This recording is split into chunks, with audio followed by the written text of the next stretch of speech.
Hello, Taylor at Lakeside. Got your brake booster finished. Thank you for sending it to me.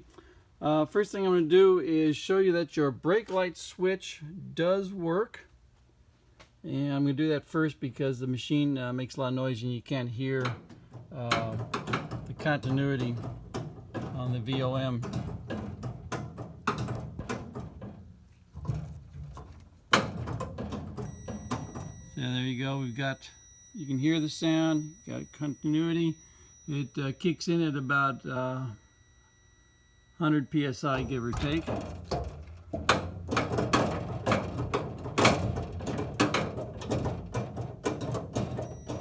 Okay, now then, that is not the configuration on your car. You've got a fitting up here in the front, and brake line output goes here, and this is where the brake light switch screws in. Down here there's a plug. I just put in here temporarily. I put the brake light switch in here temporarily so I could test it for you. You'll notice that there's a whole bunch of threads showing here. This is a tapered thread. It's a 10 by 1. It's a common thread pitch used on brake light switches, and all you need to do is screw this thing in until it doesn't leak.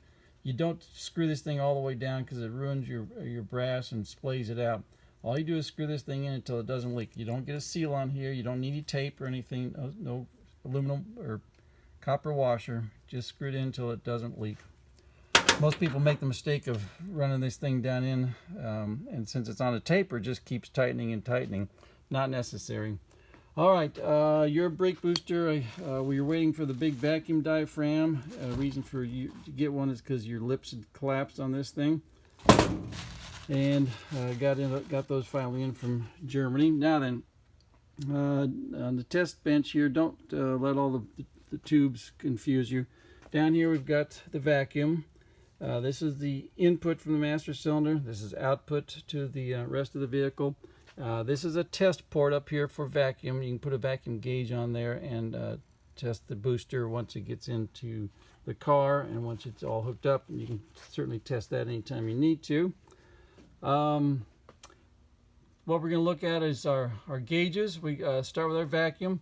Both these vacuum gauges are going to go up and read vacuum as produced by my machine, and then as the booster is activated, the more it's activated, the closer this one gets to 0 until the booster is fully engaged, and that gets to 0. Over here we have our hydraulic. Obviously we've got our input here, output, input. Both gauges are tied together. This one goes up, it goes and reads max pressure on this gauge, and this one reads final input pressure as supplied by my machine, and it'll max out at 350. And over here these two gauges are tied together. This one goes up and reads maxes out here, and this reads final output pressure. And since this is a 2-to-1 boost ratio, we're going to see at least double from this figure here over to here, at least double. Now then, most people don't realize this, but when the booster has no vacuum going to it, it's totally inert. It doesn't do anything.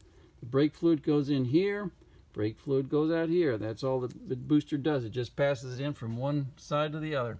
And I'll show you that by pumping it up without vacuum, and you'll see the pressures are the same in and out.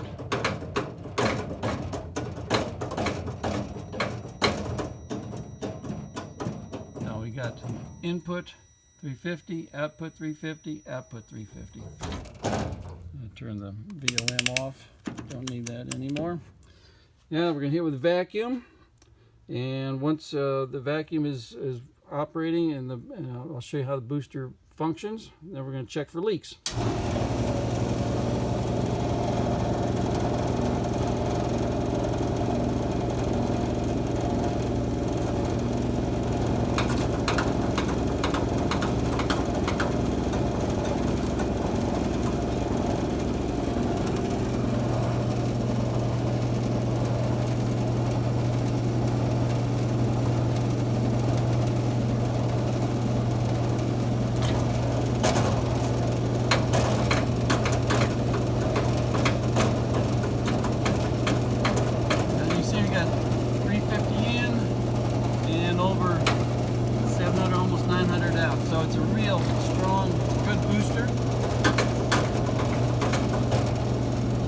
once.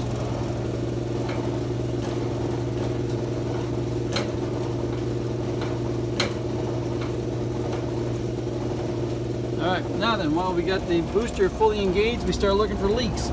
Make sure our bleed screws are holding, and they are. Make sure we don't have a leak right here at this joint. And you've got your weep hole right down here. Make sure there's nothing coming out of the weep hole. Now, I'll turn the machine off so it's easier to hear.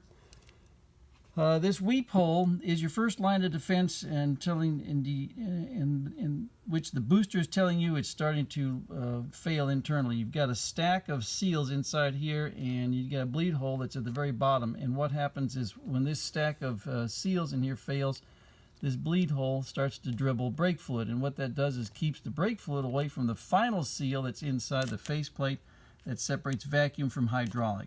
So if you see brake fluid dribbling out of here or crustiness, time to get the brake fluid, time to get the booster rebuilt. In terms of bleeding, you do not need to use the bleed screw on the slave cylinder. It's useless. The bleeding process is to bleed the booster first, then you do your right rear, right front, left front, and then do the booster last. Bleed it first and bleed it last, and you should get all your final little couple of bubbles will come out the top here. As I say, you can use this for checking your booster when it's in service. Just take the plug off of here and put a vacuum gauge to it while the engine is running, and you apply the brakes. I recommend .3 brake fluid. Some people have used silicone successfully, but these boosters are not designed to handle silicone. I'm trying to think what else I need to tell you about. Oh yes, when you're tightening up this fitting that go into the slave cylinder right here, you got flats on the unit right here. Use a big wrench to secure this so that when you tighten up, doing your tightening here, you don't rotate the slave cylinder. This jam nut is designed to keep the slave cylinder in position, but it's not designed to withstand cranking down to seal up right here when you get that fitting in place up against the copper washer. I think that's it. Thank you for sending it to me. Sorry it took so long, but waiting for parts.